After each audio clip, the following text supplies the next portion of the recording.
This is THV 11 News at 6. Good evening and thanks for joining us at 6. I'm Faith Woodard. And I'm Brooke Buckner. It's almost turkey time and people across Arkansas are getting ready for several days of travel, family, and of course food. And we want to help. Chief Meteorologist Tom Brannon is here to tell us what's in store for the next few days. Tom? Yeah, guys, we are looking at a beautiful Thanksgiving day. After clouds and a frontal boundary today, things are going to certainly cool off over the next 3 days. Let's take a look at your forecast for Wednesday with breezy conditions and temperatures only in the middle 50s. Those temperatures will drop off a little by Friday, mostly cloudy skies, and the next chance of rain coming in Saturday. Right now, Little Rock is at 63. That frontal boundary, front number 2, is in northwest Arkansas. It's moving through the Fayetteville area, Harrison, Mountain Home. They've dropped off into the 50s, 61 Monticello. Hour by hour tonight, shaping up like this. We are going to see our numbers drop in Little Rock to about 41. Skies will become mostly clear after about 8, 9, 10 o'clock tonight. There you see the temperatures updating. 44, 6 o'clock to start your day tomorrow. I have us bottoming out at 41. Yeah, we do have to mention that little bit of rain in the forecast. Okay, it's not really going to be a little bit of rain. Looks like it's going to be another soaker on Saturday. I'll have details in just a few minutes. Tom, thank you. We're following developing news this evening. Arkansas State Police and U.S. Marshals are searching for an inmate who escaped from the St. Francis County Detention Center. Investigators say 38-year-old Christopher Davenport was discovered missing during a routine head count last night. Davenport was arrested in September in connection to a shooting at a gas station in Forest City, facing charges of battery and endangering the welfare of a minor. If you have information that could help locate him, call State Police. A Central Arkansas high school is starting a new program so they can be prepared as possible in the event of an emergency. It's a nightmare scenario for kids, parents, and teachers, a shooter on school grounds. But one Texas-based company claims they may have a solution. THV 11's Carter Thweet saw this technology in action today. Carter, what can you tell us? It wasn't students moving through the halls of Conway High Tuesday, but drones. Campus Guardian Angel plans to debut this technology in 3 Florida school districts in January. We sat in a Whataburger and that we basically decided to start the company together. Justin Marston and former Navy SEAL Bill King started Campus Guardian Angel.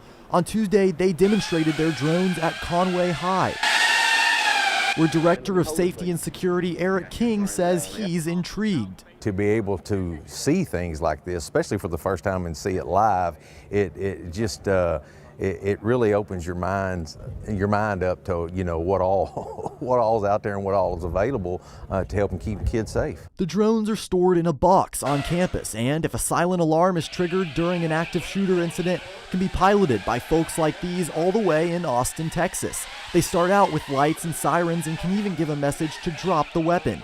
If that doesn't work, they can use pepper spray and eventually run into the shooter. We can respond in 5 seconds, we can be on the shooter in 15 seconds, and we can degrade and incapacitate in 60 seconds. One question I had, what if a door is shut or locked? We can go through the windows, and in Texas we actually were given a high school that was about to be knocked down. We spent a whole day smashing through windows, just testing, doing breaches. And I'd have to see a little bit more of seeing everything that goes on with it, but at the end of the day, I think the majority of our community is for anything that would allow our kids and our faculties to have a safer learning and working environment. In Conway, Carter Thweet, THV 11 News. Carter, thank you. Now, a potential concern is the drone could possibly target the wrong person. The drone company says if they do get the wrong person, the fact that they start with lights and sirens as a warning makes it much better than if a police officer made a similar mistake.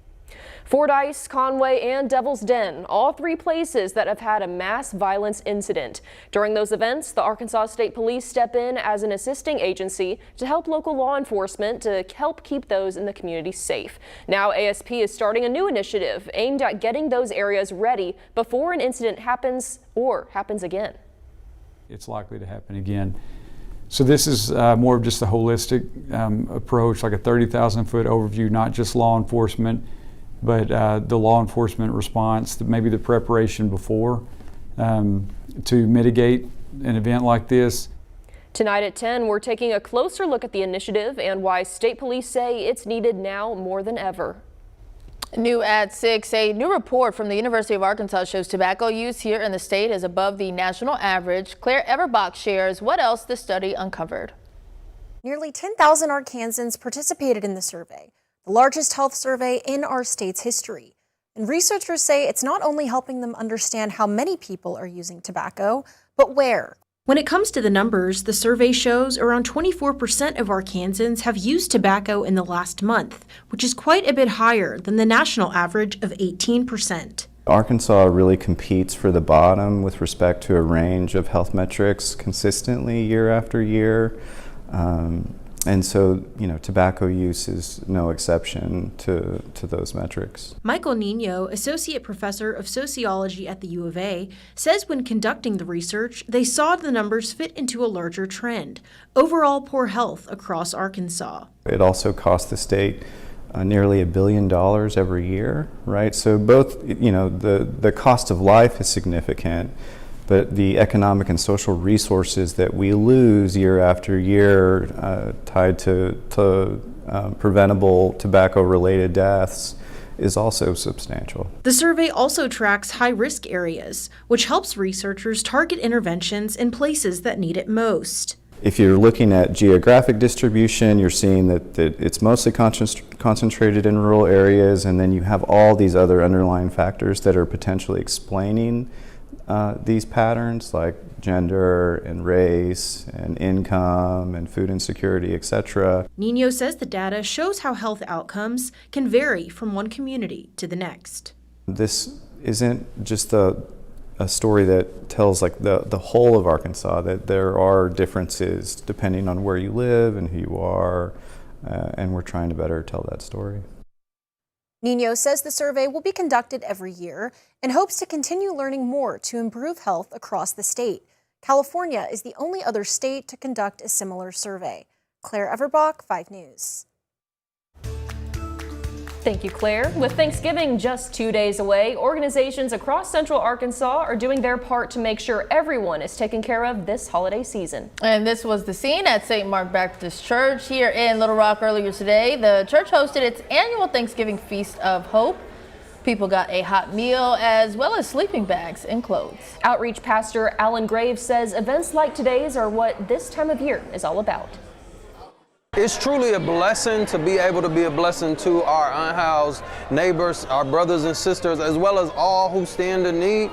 We recognize that our church is blessed and we're blessed to be a blessing, but in doing this, we also are blessed because we don't only want to be givers, we also want to receive the blessing of building community with all of our brothers and sisters in Christ.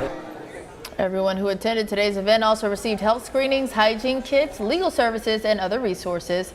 This is St. Mark's 24th Feast of Hope, but it's just one of several events it holds to help the community throughout the year. And they're not alone this holiday season. Several groups and organizations are hosting events this week to help people in need, and they include a free meal for Thanksgiving. We've made them easy for you to find right now on thv11.com. You can find a list of organizations offering food this week. Just search Thanksgiving meals. And if you know of others providing free Thanksgiving meals, send them our way. The list of items you can recycle just got a little longer if you live in Pulaski County. We're breaking down the changes after the break.